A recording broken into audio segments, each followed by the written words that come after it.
మీ business ఏదైనా మీ ఊర్లో promotion చేయాలంటే అది సుమన్ టీవీతోనే సాధ్యం. ఇప్పుడే సంప్రదించండి. ఇప్పుడు గోదావరి 43 అడుగులకి చేరుకుంది. భక్తులను ఎవరిని కూడా ఇక్కడికి రానివ్వట్లేదు.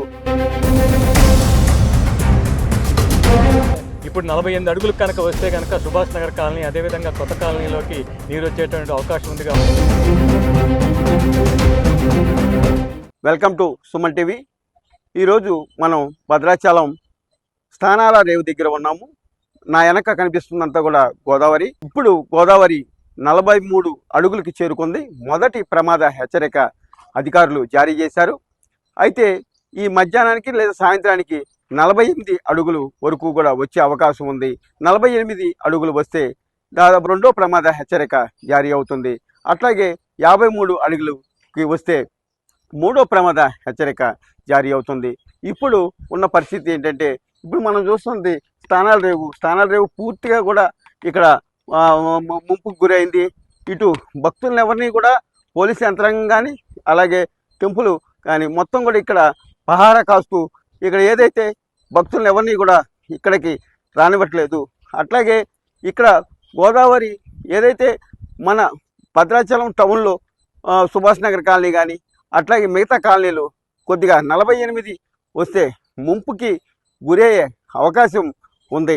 అదే పరంగా చూస్తే మనకి చర్ల వెంకటాపురం అట్లాగే రూట్ కూడా బ్లాక్ 48 అడుగులు వస్తే బ్లాక్ అయ్యే అవకాశం ఉంది.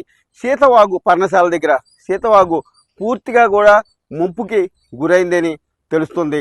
అట్లాగే కుక్కునూరు అట్లాగే బోరగంపాడు అనేక గ్రామాలు కూడా 43 అడుగులు చేరుకుంటే ఇక్కడికి ముంపుకి గురయ్యే అవకాశం ఉంది.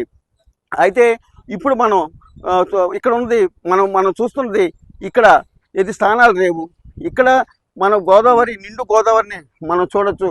ఈ స్థానాల రేవు ఇక్కడ నా వెనక ఉన్నటువంటి ఇది ఆంజనేయ స్వామి గుడి కానీ లేదా సుబ్రహ్మణ్యేశ్వర స్వామి గుడి కానీ దాదాపు పాదాల చెంతకి వచ్చినని చెప్పాలి. ఈ రకంగా చూసుకుంటే మనం అయితే ఇక్కడ మనకి కొంతమంది స్థానికులు రాజకీయ నాయకులు ఉన్నారు. వారితో మాట్లాడే ప్రయత్నం చేద్దాం. ఈ విషయం మీద మాట్లాడడానికి భద్రాచలం స్థానికులు సిపిఎం లీడరు అయినటువంటి బండారు శరత్ గారు ఉన్నారు. వారితో మాట్లాడదాం. సార్ చెప్పండి, ఇప్పుడు మొదటి ప్రమాద హెచ్చరికని జారీ చేశారు. ఏమంటారు మీరు? ప్రజలకు ఏ రకమైన సూచన ఇస్తారు, అధికారులకు ఏ రకమైన సూచన ఇస్తారు? ముందుగా సుమన్ టీవీ ప్రేక్షకులకు అభినందనలు తెలియజేస్తా ఉన్నాం. భద్రాచలంలో ఇప్పుడు ప్రస్తుతం 43 అడుగులు గోదావరి మొదటి ప్రమాద హెచ్చరిక నడుస్తూ ఉంది. అదేవిధంగా ఇది మరింత పెరిగి 48 అడుగులకు చేరేటువంటి అవకాశం ఉంది. 48 అడుగులకు చేరితే కనుక ఖచ్చితంగా రెండో ప్రమాద హెచ్చరికను జారీ చేయడం జరుగుతూ ఉంది. ఇప్పటికే కలెక్టర్ గారు అదేవిధంగా ఇతర రెవెన్యూ పోలీస్ యంత్రాంగం కూడా సహాయక చర్యలో ఉన్నారు. ఈ యొక్క సహాయక చర్యల్ని మరింత పెంచాలని చెప్పి అదేవిధంగా పునరావాస కేంద్రాలు ఏర్పాటు చేయాలని చెప్పి మేము కోరుతా ఉన్నాం. ఇప్పుడు 48 అడుగులకు కనుక వస్తే కనుక సుభాష్ నగర్ కాలనీ అదేవిధంగా కొత్త కాలనీలోకి నీరు వచ్చేటువంటి అవకాశం ఉంది. కాబట్టి తక్షణమే వెంటనే రెవెన్యూ అధికారులు పునరావాస కేంద్రాలను ఏర్పాటు చేయాలని చెప్పి అదేవిధంగా పునరావాస కేంద్రాల్లో బాధితులకు మెరుగైన సౌకర్యాలు కల్పించాలని చెప్పి మేము కోరుతా ఉన్నాం. అదేవిధంగా గోదావరి కరకట్టను కూడా ఇంకా పరిపుష్టం చేయాల్సినటువంటి అవసరం ఉంది.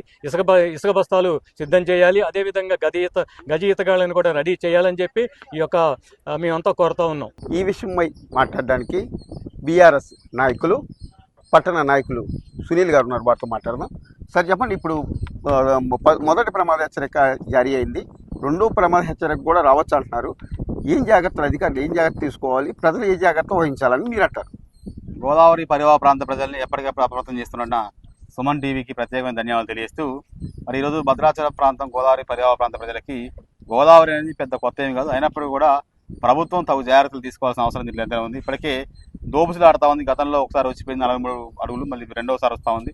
ఇప్పుడు 48 పాయింట్లు అంటే రెండో ప్రమాద హెచ్చరిక కూడా వస్తుందని అధికారులు చెప్తా ఉన్నారు. కాబట్టి ముఖ్యంగా గోదావరి పరివాహ ప్రాంతాల్లో ఉన్న రైతాంగాన్ని ప్రభుత్వం ఇప్పటికీ అప్రమత్తం చేయాలి.